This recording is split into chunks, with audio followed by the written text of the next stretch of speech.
नमस्कार। किसे कहते हैं वेश्या और कौन से आकाश से टपकते हैं हरामी?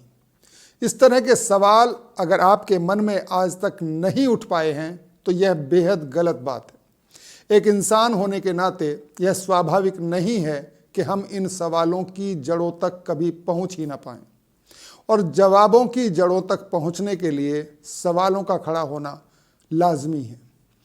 मित्रों, वह जवाब जो बगैर सवाल खड़ा किए हमें मिल जाते हैं बहुत ज़्यादा उपयोगी नहीं होते।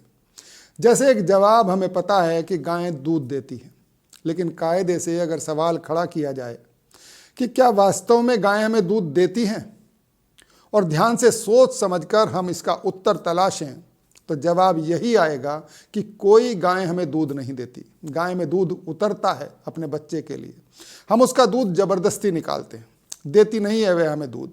और इस लिहाज से हमारा यह कहना बिल्कुल अनुचित है कि गाय हमें दूध देती।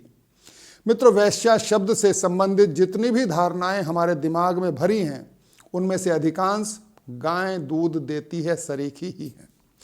और यही कारण है कि यह शब्द सुनते ही हमारे भीतर तमाम वेश्याओं के लिए नफरत वाले भाव ही उठते हैं स्वाभाविक रूप से।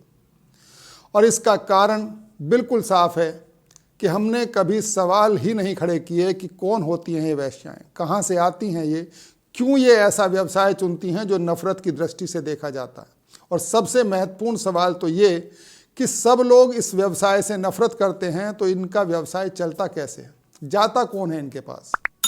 दोष वेश्याओं में नहीं है मित्रों, दोष तो हमारे दृष्टिकोण में है, हमारे दिमाग में सवाल न उठ पाने में है, रेडीमेड जवाबों से संतुष्ट हो जाने में है। हाल ही में आपने राजस्थान के भीलवाड़ा जिले की घटना सुनी होगी, जहां कम उम्र की लड़कियों को स्टाम्प पेपर पर तमाम नियम और शर्तें लिखकर बिल्कुल एक कानूनी प्रक्रिया की तरह बेचा जा रहा था। और बेबसी वर्सेस दबंगई का आलम यह था कि अगर कोई लड़की खुद के बिकने का विरोध करती तो उसकी मां के साथ रेप किया जाता था। सुनने में लगता है कि ऐसा कैसे हो सकता है, हमारे आसपास तो ऐसा कुछ होता नहीं। लेकिन मित्रों, गरीबी की स्थिति इतनी विकट है कुछ क्षेत्रों में कि वहाँ सब कुछ संभव है। भूख के आगे बेबस होकर अनेक माता पिता खुद बेटियों को उम्र भर का नर्क भोगने के लिए किसी के भी हाथों सौंप देते हैं। रोजगार का झांसा देकर भी गरीब राज्यों से लड़कियां बस भर भर कर लाई जाती हैं और समृद्ध प्रदेशों की मंडियों में बेच दी जाती हैं।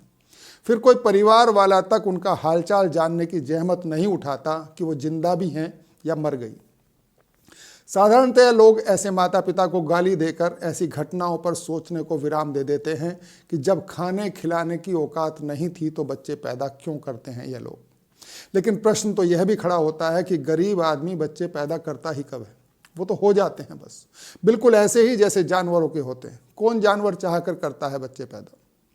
मित्रों, बेहद गरीब आदमी की तुलना जानवर से करने के पीछे मेरा आशय इतना ही है कि इंसान को पशुओं से अलग करने वाली चीज़ यानी समझ ही अगर किसी इंसान में नहीं है तो उसमें और पशु में क्या अंतर रह गया।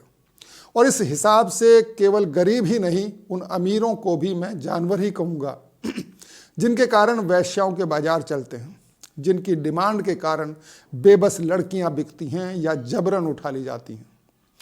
मित्रों, आवश्यकता आज इस बात की है कि या तो हम वेश्या जैसे शब्दों के प्रति अपने भाव बदलें, अन्यथा इन शब्दों के स्थान पर कोई दूसरा शब्द प्रयोग करें। जैसे उत्तर प्रदेश सरकार के कैबिनेट मंत्री एसपी बघेल ने आवारा पशुओं के लिए निराश्रित पशु नाम दिया। आवारा कहने से वह पशु हमें दोषी नजर आने लगते हैं जो कायदे में आवारा नहीं बल्कि निराश्रित हैं। किसी ने उन्हें अपना मतलब निकल जाने के बाद छोड़ दिया है सड़कों पर डंडे खाने के लिए और अंत में किसी कसाई के हाथों कट जाने के लिए। आवारा वो पशु नहीं मित्रों, बल्कि आवारा तो वह स्वार्थी सोच है जो हिस्सा तो इंसानी दिमाग का है लेकिन स्तर उसका आज तक पशुओं वाला ही बना हुआ है। ऐसा ही एक और शब्द है हरामी। नाजायज बच्चे को आमतौर से हरामी कहते हैं, प्राय यह एक गाली के रूप में प्रयोग होता है। लेकिन क्या कभी हमने सोचा कि गाली नाजायज बच्चे के नाम पर होनी चाहिए या उन माँ बाप के लिए होनी चाहिए जो एक ऐसे बच्चे के जन्म का कारण बने जिसे सामाजिक सुरक्षा और सम्मान के लिए जीवन भर जंग लड़नी होगी उनके कारण, जबकि हम उल्टे उसे हरामी कहने लगते हैं। मित्रों, सोचना तो बनता है कि हम कुछ सोचते क्यों नहीं। अगर हो सके तो रटे रटाए उत्तरों के बजाय स्वयं के दिमाग से निकले उत्तरों की तलाश करें और उसके लिए पहले प्रश्न खड़े करने की आदत विकसित करनी होगी। आज इतना ही। नमस्कार।